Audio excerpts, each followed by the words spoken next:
Everyone treats summer like it owes you happiness. Long days, pool parties, your best life on a loop. So what does it mean when you feel worse?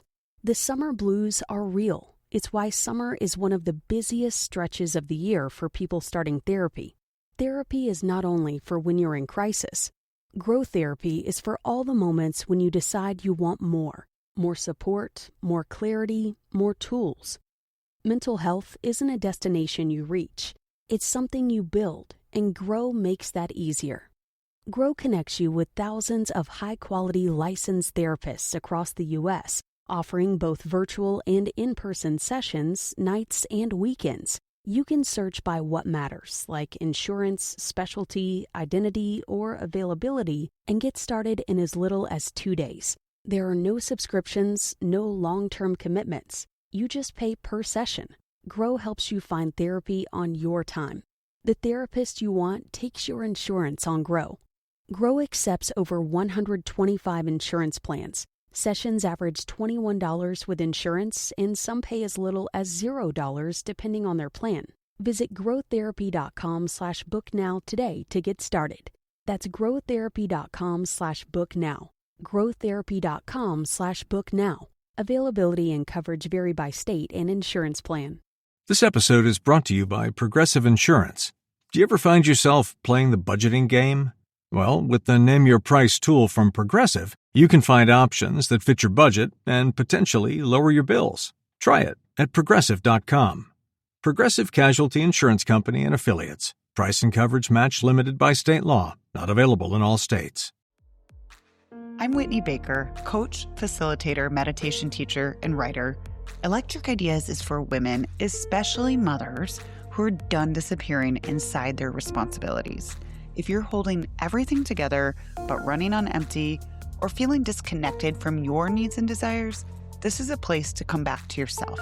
If you're ready to feel alive again in the messy middle of real life, you're in the right place.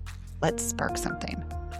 Welcome back to Electric Ideas. I'm your host, Whitney Baker, and today is our final summer replay of this season, and I decided we might need a little fun and energy in our lives. I know some of us moms get bogged down quite a bit in these back-to-school transition times, so I decided I wanted to pull you back into a world that is bursting with color, if you will. A few years ago, I interviewed Michelle Lewis.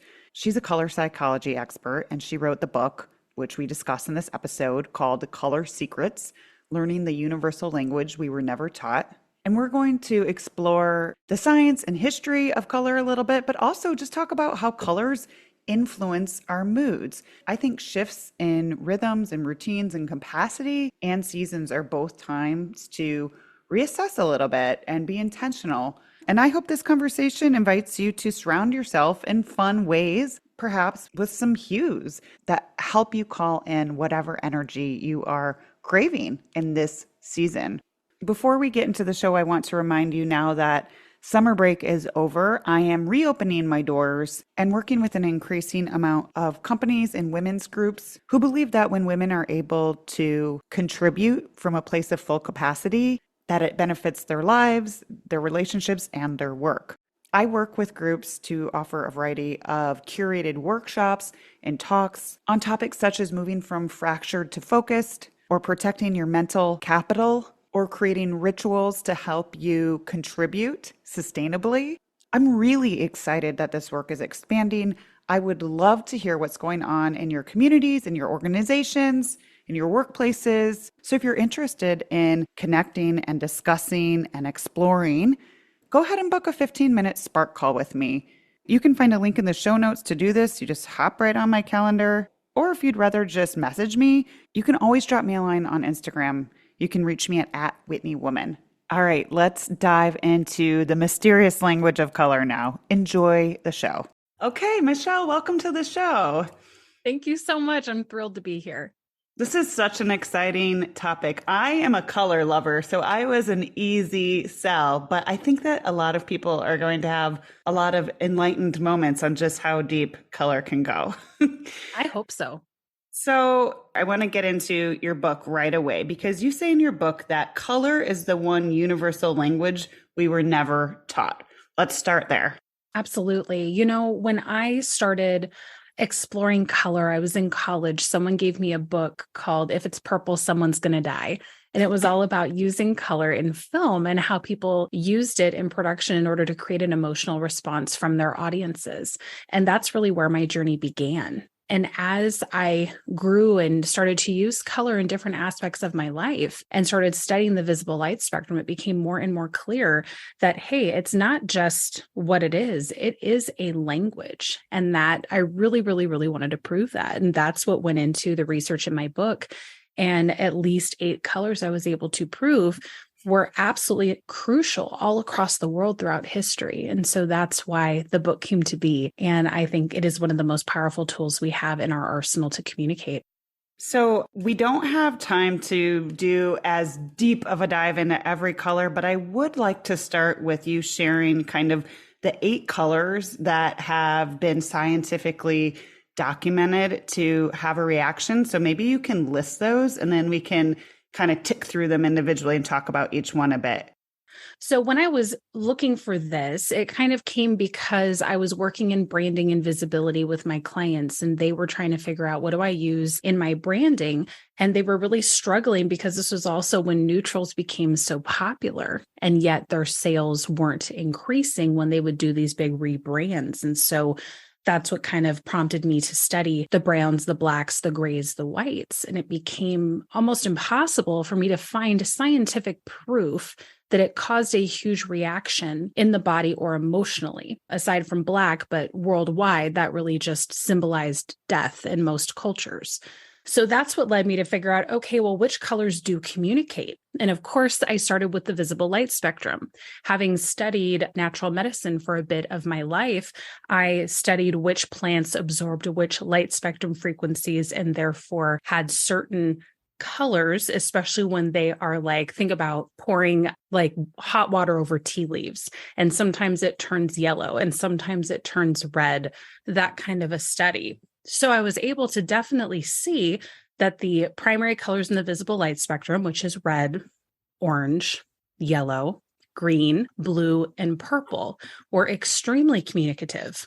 But then my clients would not let pink go, harassing me and saying, I know it causes a reaction. You just have to prove it. So I thought, all right, I'm going to give it a shot. And that led me down the road of pink and magenta, which absolutely, after that in-depth study, I could prove that it definitely caused a huge reaction and was a communicative medium. So those are the 8 colors, the ones in the visible light spectrum, and then pink and magenta. Okay, let's tap through a little bit on all of those because I find this so fascinating. So let's start with red. Why do so many people have such a strong reaction to red? Red is definitely the most physically stimulating color that we have available. It increases heart rate, blood pressure, pupil dilation. That was proven in the late 1900s. But at least from what I've seen, you can absolutely as well have your workouts be more effective. There have been different studies that have proven that by being either in a red environment, wearing red, can absolutely get you that kind of caloric burn that you want. It's also been used in film over time to absolutely be like visual fuel for a movie. You can think about like The Wizard of Oz and how her shoes are red and they move her from one place to the other. You can also think about a movie like Run, Lola, Run, where her hair and everything in her environment are red. So it's definitely the most physically stimulating color. And it's one that not only makes people take action, but can also cause a bit of stress. So I know you said in the book, and I've heard, but maybe you can help us from a color psychology perspective, why people who drive red cars get more speeding tickets. Yeah, you can absolutely look up. There's so many studies on red, and it does appear to move faster than other colors, specifically when it's on a car. So that's probably the biggest reason. And plus, we just notice it very quickly. So I think that especially cops, they're more quick to see that color speeding than if it was like a white or a black car. I surveyed my audience, and there were a few that said they were a little afraid of red. What's to love about red, and what do we need to be careful of in terms of everyday lifestyle for people that are thinking about how to use and apply color in their lives? Absolutely. So, well, the first thing I would say is that people who are either redheads or wear red, studies have proven that they are considered to be about 30% more attractive. So if you are going on a date or you are, public speaking or whatever, this can be a great color to improve your confidence. So I think that, every color has a good side and a bad side. All of us are going to have colors that we love, then we're going to have colors that we really can't stand. And that might just be personal taste. It might be trauma in our past. It might be, a movie that we've seen that absolutely terrified us, that we just have that association. So I think it's important to know that if we do have strong reactions, either good or bad, to certain colors, it's all based on our culture, our background, our history. So it's really interesting to take in something like if it's my book or all the other books that have been written on color psychology so that we can just learn a little bit more about each color.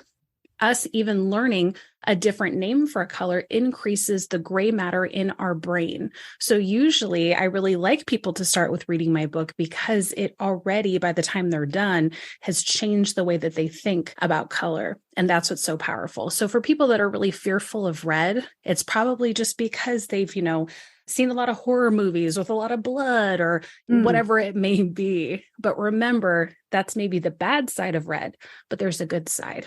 Can make you look, more attractive. And it can also bring you more energy. So if I'm feeling really fatigued, then I put on a red shirt, knowing that it is going to increase my blood pressure and heart rate and keep me awake for the rest of the day.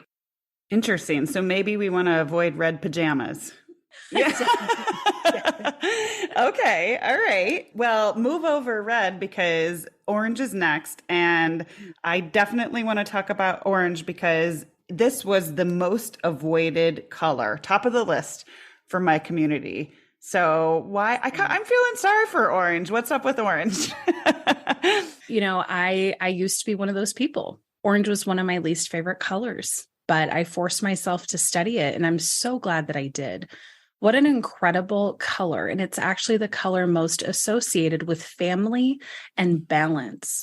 So I think, there's, the orange prison jumpsuit, and maybe that's why we don't like it, or we were terrified of clowns growing up, or whatever it may be.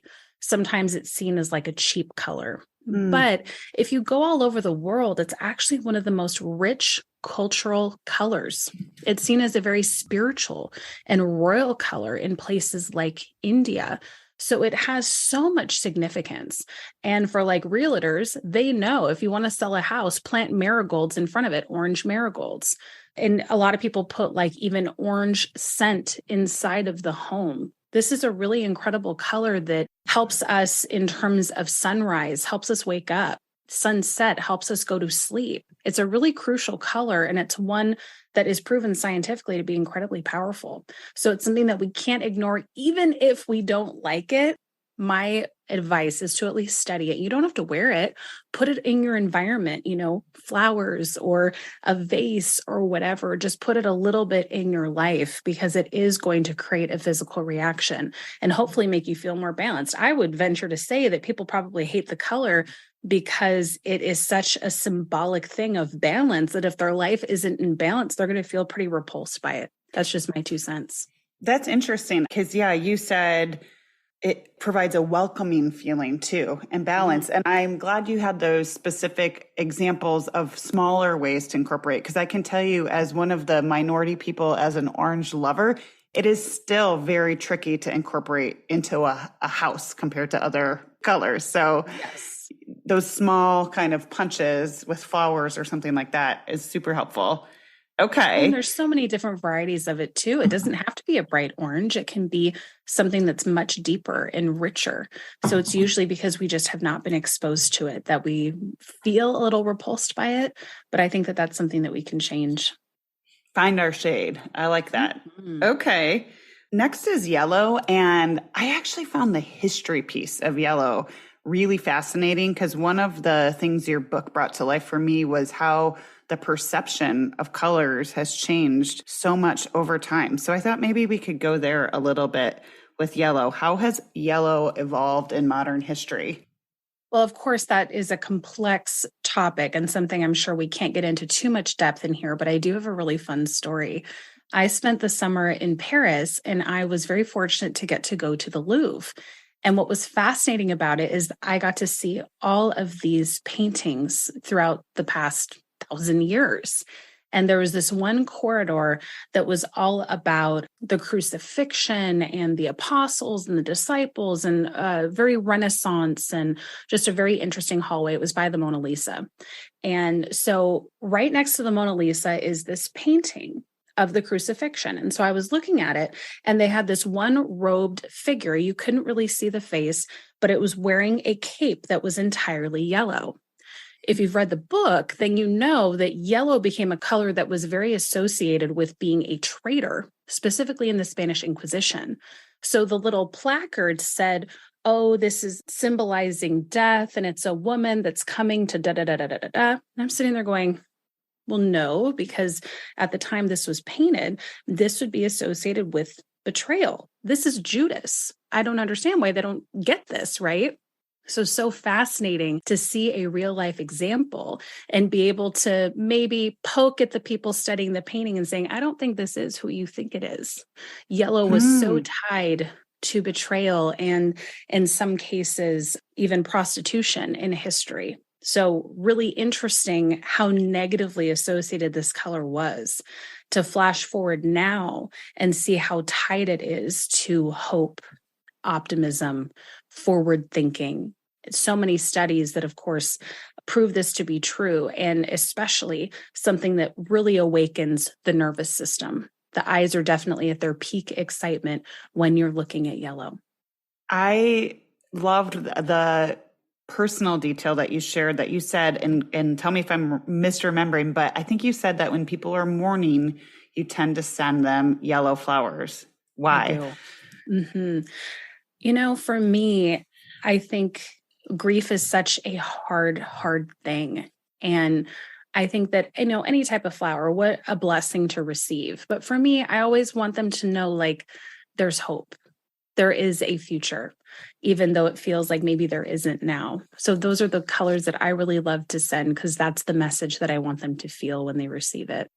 Beautiful. Okay, on to green. And you said in your book that if there was one color you'd hope for all of humanity to see, and the only one color, you'd choose green. Why is that? It took me a long time to figure it out because, of course, it's like, oh, blue's nice too. And I love purple and blah, blah, blah. But there is so much incredibility to green. It is the most balanced our eyes are when looking at a color. Our bodies can't get past a certain beat per minute in a green environment, which is why it might be a little bit harder if you're like training and you're running through the woods and going like, why isn't my heart rate getting above this? The body responds to green. And it really forces it to find calm and balance, especially coming from a city and now living in northern Idaho. And I'm surrounded by trees all the time. I can tell you it's had such a difference for me. So I would want everyone to feel that way every day. So that would be the color I would choose. That's beautiful. I thought it was really interesting what you said. I'd never thought about why, from a color psychology perspective, why it might make sense that doctors wear usually green or blue scrubs. Tell us about that. Yes, surgeons were having such a hard time operating, which of course they're mainly looking at red. And back then they wore white coats into surgery. And what would happen is they would look up and then when they look back down, it would cause kind of like a blind spot, kind of like when you're looking at the sun and then you try to look around.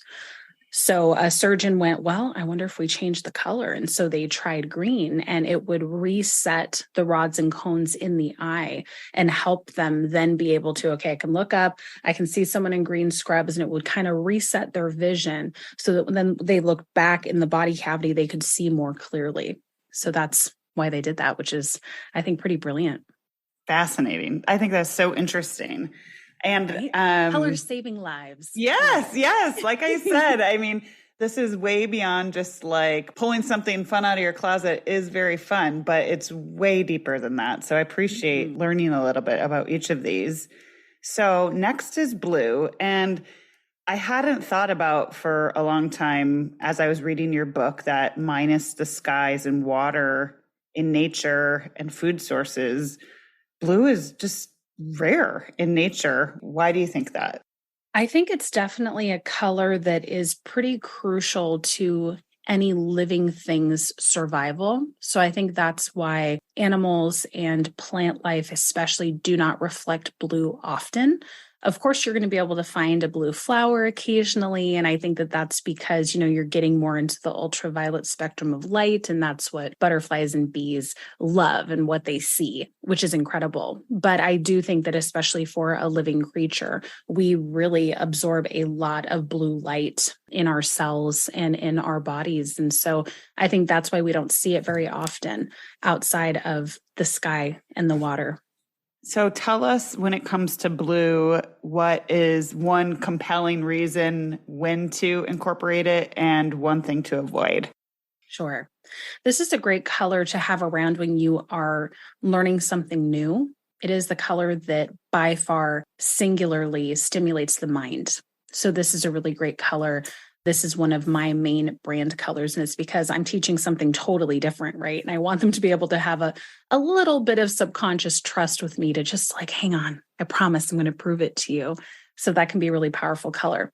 It can bring down the heart rate and blood pressure. So this is a great color when you have a high stress job. This is a great color when maybe you're having a really tense relationship to either put on your body or in your environment to calm things down. I personally choose this color in my bathroom. It's in all my cabinetry and even woven into my countertops because I want to calm things down before I go to sleep. But it is not a good color to have too much around you all the time because it's going to so stimulate the mind that everything else isn't going to be as stimulated. This is why it's so important to have that flowing relationship with color. If you're in too much blue, you might get into your head too much. You might start feeling a little bit depressed. You might have a really hard time and start maybe even gaining a little bit of weight just because you are not stimulating your body to move. But then again, a lot of people love putting their food into blue containers in their fridge because blue suppresses appetite. So you can see like how you can use it as a tool depending on where you're using it in your life day to day. Interesting. All right. So we've got, you said you discovered after pushing, you broke things into purple, pink, and magenta, right? Yes. Mm-hmm. All right. So what do you wish people understood about purple? Purple is such a great color. I think it gets a bad rap because it has so many ties to spirituality and mysticism that I think some people tend to not take it seriously. And if they see someone wearing purple, they might think like, oh, what a hippie or whatever. But purple is a beautiful color. It's the last color in the visible light spectrum before you get into ultraviolet light, which is why it's so tied to spirituality. What I think is so powerful about purple is that it is a color of relationship to self and others, and it's a very strong connective color. This is the color I wear when I'm going to meet someone for the first time, especially a friend, because I want to be able to symbolize that, like, yeah, I do want to build a relationship. And it's a really great color to do that. It also can be very powerful. I have a lot of like therapists, even a doula that brands with purple. And it's because they want to show that connection. And it's very successful for them. What about people who kind of like orange? I mean, purple can be another strong color in our environments every day. So aside from wearing a purple shirt, what are some more small but intentional ways we might give ourselves a little dash of purple throughout our day? Coffee mug, jewelry, blanket. I always love doing like an accent blanket on a couch with purple. To me, it just feels really, really good. Flowers. Irises are one of my favorite flowers, and most varieties are purple. I actually have like a little garden area that is all flowers. And so I've purposely planted all the different colors that I can just so that I can see all of them every day. You may not have the ability to do that in your home, but you certainly can get flowers once a week from your farmer's market and kind of play with the different colors and see how they make you feel. Great ideas. Okay, so now we're just down to pink and magenta. And with pink, I will say, because we touched a little bit in the beginning about personal taste and how color can be subjective for various reasons. And I will say that I went through a period of, especially like baby pinks and Pepto-Bismol pinks. It wasn't like I was indifferent. Like I was just like, ugh, no way, wouldn't touch it. And so I'd like to talk about pink, but also have you help people understand a little bit more deeply from a psychology perspective why they might be pushed away. Because I think some of us just have like a neutral, like, meh, doesn't bug me, but I wouldn't be reaching for it. But that's been like one of the only colors that has pushed me away in past times. Very interesting. This is where the psychology I find to be so fascinating, because specifically with pink, usually people are split down the center. They love it or they hate it, right? Usually if they hate it, it could be because, and I'm going to talk specifically about females, they were maybe raised and forced. Maybe they really loved blue and they were tomboys, but they were forced to have Barbies and forced to wear pink, forced to have that kind of obvious femininity. That's usually where I find that to be the most prevalent. They usually had pink rooms, pink bedspreads, all that. And so they're just done. They've broken up with pink. Other things, though, I find, especially when a female is older and they are like, pink is their gospel, it's usually because it's the only part of their life that's really safe and comfortable. And they usually want it in their home, on their skin, in their hair, outfits, all of that. And it's because it's the only thing in their life that really makes them feel good and safe. That's the beautiful thing that we can use pink for. One of the things I have the privilege to do is consult with parents who have autistic children. So it's been really fascinating for us to experiment with color and see, okay, I have the studies of how people are going to react to color, but that doesn't necessarily mean that's going to be a child's reaction. So we definitely create an arsenal depending on what the child's most attracted to that helps them self-soothe. And some days that's orange, like with what we talked about. Some days it's pink, some days it's gray, some days it's blue. So it's really interesting to be able to bring this in practically to see in a real life example, how are people reacting to a color? And pink is something that can absolutely cause that kind of positive reaction. But like you'll read in the book, when they painted an entire prison pink, because they'd seen, oh, it calms people down when they're getting admitted in this pink cell. So we'll just paint the whole thing pink. People went crazy and lost their minds. Wow. Well, that doesn't make any sense. Well, to me, and like you'll read in the book, it makes sense because when you are making pink, that's red and white. And we know what red does. So it's a very interesting thing when you study color. There's really no bottom to it. But something I did want to tell you that I will be updating the book with, I actually was working on with a dessert churro company, believe it or not.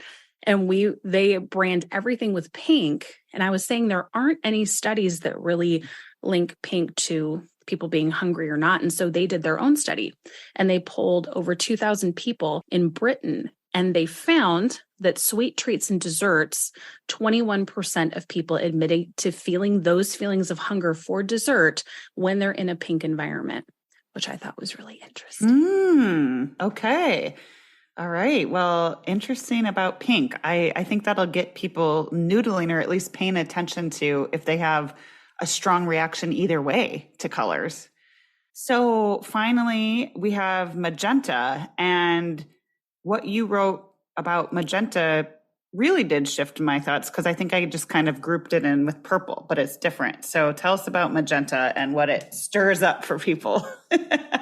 Absolutely. I was struggling because people were branding with all shades of pink and they were looping in magenta with that, pink, hot pink, magenta. It all kind of was very synonymous in people's language. And to me, I was going, well, the additives are totally different. Technically, it is a color that our brains make up, but it's the combination of red and purple, not red and white. So the more I studied it, the more I saw like, oh, it is different historically, like what you'll read in the book, but also just how people respond and how it's been used throughout history. This is one of the most politically charged colors that's been used. And so it's much more tied to boldness and revolution than like pink, comfort and femininity. Totally different. So that's what was so fun to discover, to go, no, there actually really is a difference between these two colors. So that's what I found. So interesting. And I can understand that distinction, and it'd be easy to group them together, but so interesting. All right. Now that we have some grounding in these colors, you don't have to give us something for every single color, but you do go through a bit of a cheat sheet for what color to wear for important scenarios. So maybe you can just give us some of your favorite standout examples that maybe you've shared with clients or have had kind of aha moments for yourself with what color to wear when.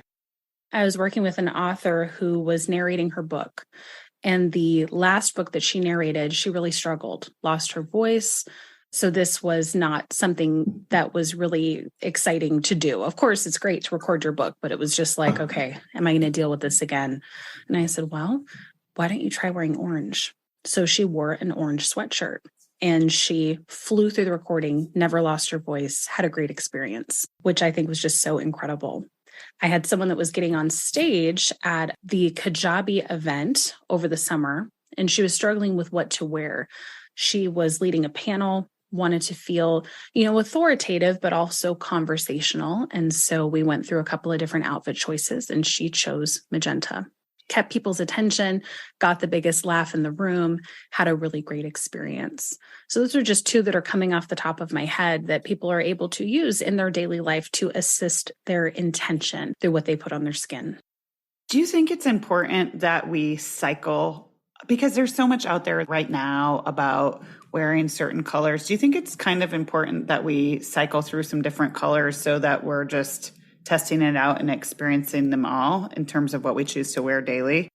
I think so. I think, you can read all the books in the world, but color is personal and it reacts depending on whether or not we're there.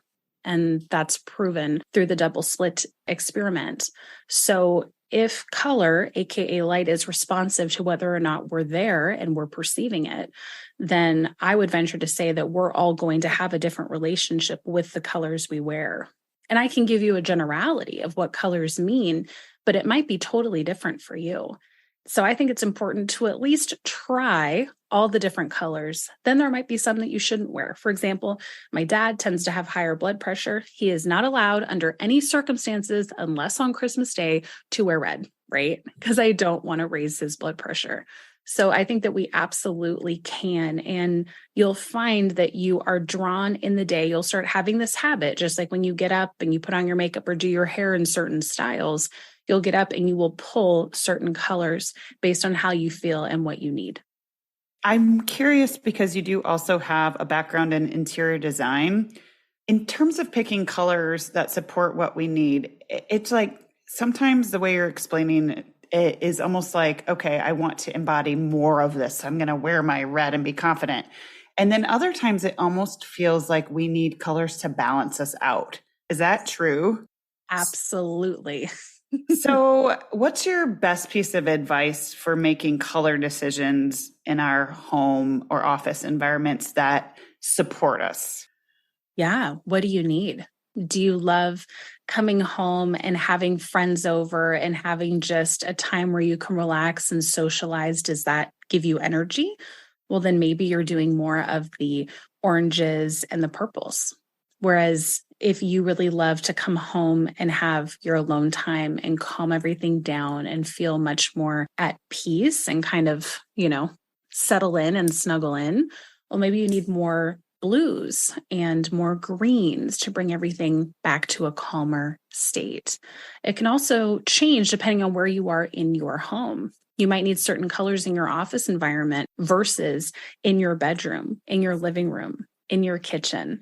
So I think that absolutely looking at this more as a diagnostician in your own home is very powerful. And I think it's something that I love to do in my space. And I recommend more people at least try to see if it makes a difference. I think that's fascinating because obviously it would be natural to pick colors that you love. And I think you probably could start there, but there might be other colors that aren't your favorite color that you might want in your environment to kind of balance it out. So that was something that was really coming through to me in your book.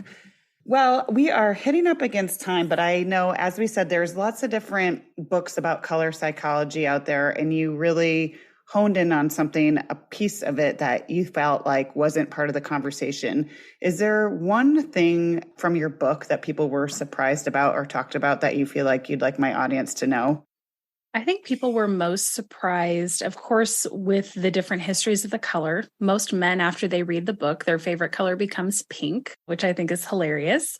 But I'd say predominantly people are shocked that color can be seen as its own medicine and is proven to have a reaction in the body. And I think, if you boil down any medication, it does boil down to one specific color, which is a whole nother conversation.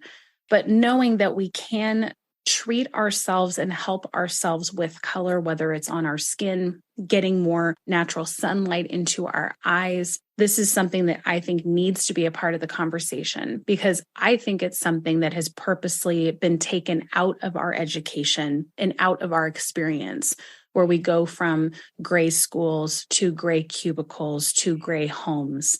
And so, if anything, I just want to show how powerful color can be, how it can not only help us as adults, but support our children and be seen as the tool that I believe it was put on this earth to be. Wonderful. Well, thank you so much. I always end my episodes by asking my guest to share a reflection. So I'll ask you now, what's one question women could be asking themselves more when it comes to color? Are the colors you're repulsed by colors that you need to heal things from the past? Wow, that's a good one. People will be thinking on that one. Thank you so much. This is so fascinating, and there's so much more. So we'll make sure to share your book. Where can people find you, Michelle, to learn more about the color cure and color psychology and all the cool stuff you're into? Absolutely. Thank you so much for the opportunity. You can find me at colorcured.com, and I'm also on most social media at The Color Cure. Awesome. Thank you so much for joining me today. I'm so glad you joined me today. If you're looking for more, feel free to connect with me on Instagram at @WhitneyWoman. And if you enjoyed the show, I invite you to support me by leaving a review or sharing it with a friend. Hope you have an inspired day. Cozy season is ahead, and you'll be spending way more time inside. Is your home ready? Don't worry. With Wayfair, you can upgrade your space without breaking the bank. Score up to 70% off during their Labor Day clearance on furniture, area rugs, mattresses, and more. Plus, surprise flash deals you can't miss. Whether it's one room or the whole house, Wayfair has pieces for every style and budget. Shop Wayfair's Labor Day clearance now through September 7th at wayfair.com. Wayfair, every style, every home.